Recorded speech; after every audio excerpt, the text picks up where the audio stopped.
Hello ફૂડી friends, કૃષ્ણાકા kitchen ખજાનામાં તમારું સ્વાગત છે. વરસાદની સિઝન આવી છે તો સૌથી પહેલાં આપણને શું યાદ આવે? લીલી મકાઈ, રાઈટ? તો ચલો આજે લીલી મકાઈમાંથી બનાવીએ ચેવડો. જો તમને મારા વિડીયોઝ પસંદ આવતા હોય તો લાઈક કરો, શેર કરો અને સબસ્ક્રાઈબ કરો. તો મકાઈનો ચેવડો બનાવવા સૌથી પહેલાં મકાઈને છોલીને રેડી કરી દીધા છે. હવે આપણે એને છીણી લઈશું. મકાઈને હવે છીણી લઈશું. મકાઈ છીણાઈને રેડી છે. હવે ચેવડો બનાવીએ. પેનમાં તેલ લઈશું. તેલ ગરમ થાય એટલે લઈશું જીરું, લઈશું હળદર, હિંગ. હવે મકાઈનું છીણ એડ કરીશું. મીઠું. મિક્સ કરી લઈએ.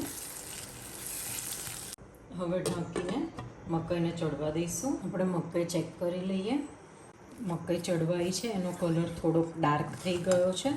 હવે આપણે એડ કરીશું હાફ કપ દૂધ. અત્યારે મેં અમેરિકન મકાઈ યુઝ કરી છે એટલે એની અંદર ઓલરેડી મકાઈનું દૂધ હોય છે સારા પ્રમાણમાં. એટલે દૂધ તમે જો એડ ના કરો તો પણ ચાલે. તમે દેશી મકાઈ જો યુઝ કરતા હોય તો સારા એવા પ્રમાણમાં દૂધનો ઉપયોગ થતો હોય છે. અત્યારે મેં અહીં અમેરિકન મકાઈ યુઝ કરી છે એટલે થોડુંક જ દૂધ યુઝ કરું છું. તમે અમેરિકન મકાઈથી ચેવડો બનાવતો હોય તો એનો ટેસ્ટ ખૂબ જ સરસ લાગે છે અને ચડી પણ જલ્દી જાય છે. દેશી મકાઈને ચડતા વાર લાગે છે, તો બને તો અમેરિકન મકાઈ યુઝ કરવી. હવે ઢાંકીને 5 થી 10 મિનિટ સુધીને ચડવા દઈશું. હવે ચેક કરી લઈએ. મકાઈ સરસ ચડી ગઈ છે. એનો કલર થોડોક ચેન્જ થઈ ગયો છે.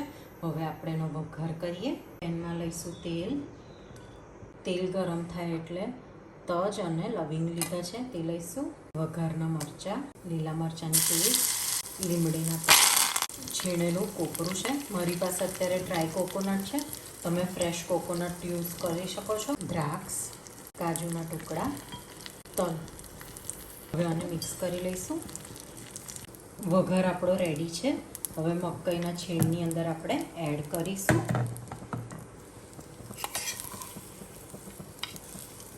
હવે એડ કરીશું ખાંડ. અમેરિકન મકાઈ નેચરલી સ્વીટ જ હોય છે તો થોડાક ઓછા પ્રમાણમાં ખાંડ લેવી. જો તમે દેશી મકાઈનો ચેવડો બનાવતા હોય તો ખાંડનું પ્રમાણ વધારે રાખવું. અડધું લીંબુ. હવે મિક્સ કરી લઈએ.